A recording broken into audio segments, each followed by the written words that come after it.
Équiper ses collaborateurs en matériel informatique, c'est devenu une obligation pour presque toutes les entreprises et un peu comme pour l'automobile et le leasing, la location longue durée se développe dans ce secteur. C'est ce que propose l'entreprise que l'on va recevoir maintenant. Alors, quels sont les avantages d'une telle formule? On le découvre tout de suite.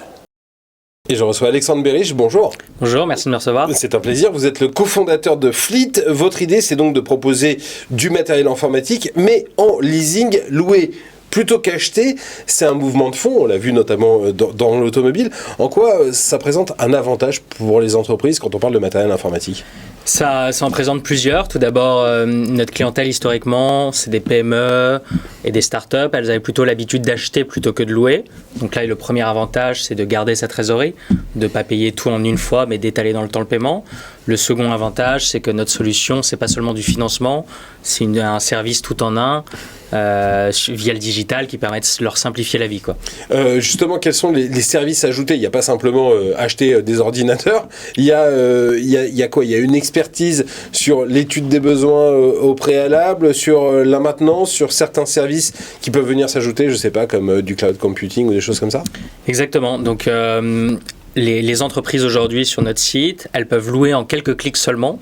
Donc on a l'expérience de onboarding la plus rapide de l'industrie. Vous laissez votre numéro de SIRET et en quelques clics seulement, vous allez avoir un accord de financement et pouvoir louer vos ordinateurs. Vous pouvez les faire expédier directement chez le collaborateur. Donc ça, avec le télétravail actuel, c'est très simplifiant pour les entreprises. Et enfin, comme vous l'avez dit, les ordinateurs sont sous maintenance pendant toute la durée de vie de l'ordinateur, pendant les 3 ans de contrat. Et il y a une plateforme SaaS qui permet à l'entreprise de suivre son inventaire, de savoir, ça c'est l'ordinateur d'Alexandre, il est dans l'équipe marketing, il est basé à Marseille, ça c'est l'ordinateur. Ça fait tant de temps qu'il a son ordinateur, il y a eu tant de mise à jour, etc. Exactement, voilà. Justement, le développement du télétravail, vous en parliez, est-ce que les besoins informatiques des entreprises ont changé ? Est-ce qu'ils sont plus importants et est-ce qu'ils sont différents ? Alors, nous, on est sur une clientèle qui est beaucoup des startups. Donc, les startups, elles achetaient déjà des ordinateurs portables à leurs employés. Elles se sont pas mises à acheter des ordinateurs portables avec le télétravail. Ouais. Pour autant, on voit que oui, il y a de plus en plus de gens ont besoin d'ordinateurs portables versus des fixes. Et elles ont besoin surtout des services dont je vous parlais, c'est-à-dire livrer directement votre employé chez vous, suivre dans le temps qui a quoi. Cet ordinateur, il est chez l'employé, celui-là, il est au bureau. Donc, c'est plutôt ça les besoins. Ça complique aussi le système de la maintenance parce que avant, j'amenais mon ordinateur dans mon entreprise, il y avait un service informatique, j'avais un problème, je lui déposais, je le récupérais. Aujourd'hui, je suis chez moi, parfois à des centaines de kilomètres du siège de mon entreprise. Comment vous faites pour assurer justement tout ce service de maintenance ? Alors, nous, on s'adresse beaucoup à des entreprises qui n'ont pas de service informatique forcément en interne. Et du coup, les employés peuvent nous envoyer l'ordinateur par étiquette retour et nous, on va procéder à la réparation pour eux. D'accord. Donc ça leur fait gagner du temps. Et avant ça, ils allaient à l'Apple Store. Mais comme vous le dites, il n'y a pas des Apple Store partout. Quoi.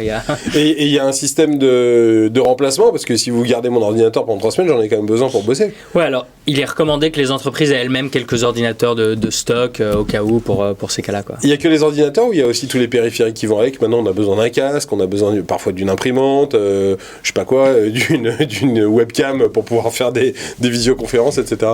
Alors nous, aujourd'hui, on fait des ordinateurs portables, des ordinateurs fixes. Au début, on faisait que la marque Apple. Maintenant, on fait aussi des PC. On fait plusieurs gammes, des Chromebooks Google Acer et des Windows avec Surface, Microsoft et des HP et Lenovo. Et on a lancé également des iPads, des tablettes. Et pour l'instant, on se restreint à ça. Et peut-être un jour, on lancera autre chose, des téléphones ou des accessoires. On sait que la politique de recyclage, elle devient cruciale pour le bilan carbone des entreprises. C'est quoi votre politique à vous ? Une fois qu'un ordinateur il arrive au bout de 3 ans, il n'est pas totalement en fin de vie. Un ordinateur a une durée de vie bien supérieure à 3 ans aujourd'hui. Ouais. Vous en faites quoi ? Alors nous, l'idée c'est de récupérer cet ordinateur et voilà, là de les trier, de voir lesquels sont recyclables. On peut donner une deuxième vie, donc ceux-là on les remettra sur le marché. Certains on va en donner à des associations et des écoles pour participer. Et ensuite les derniers, ceux qui seront très abîmés, on recyclera les pièces détachées. Est-ce que dans le modèle, pour prendre la comparaison avec l'automobile, on sait qu'un concessionnaire quand il récupère un véhicule qui a été en LLD, il gagne de l'argent sur le véhicule d'occasion. Est-ce que vous c'est pareil ? Nous, Je ne saurais pas bien vous répondre parce que l'entreprise a moins de 3 ans, donc les premiers cas vont se présenter prochainement, mais je pense on sera bénéficiaire sur cette activité. Ouais. 3 ans et déjà plus seulement en France, lancement en Espagne dans les prochains jours. Pourquoi l'Espagne ? Rapidement. Parce que c'est un gros marché limitrophe où il y a beaucoup de startups françaises qui s'installent là-bas, donc on a déjà pas mal de clientèle qui sont là-bas, on a reçu beaucoup de demandes de boîtes espagnoles, donc on s'est dit que c'était le premier marché à explorer. Et ben voilà, ça s'appelle Fleet. Alexandre Béresch, merci beaucoup d'être venu nous parler de tout ça aujourd'hui dans l'émission. Restez avec nous dans Demain Entreprendre. Tout de suite, une nouvelle histoire d'entreprise.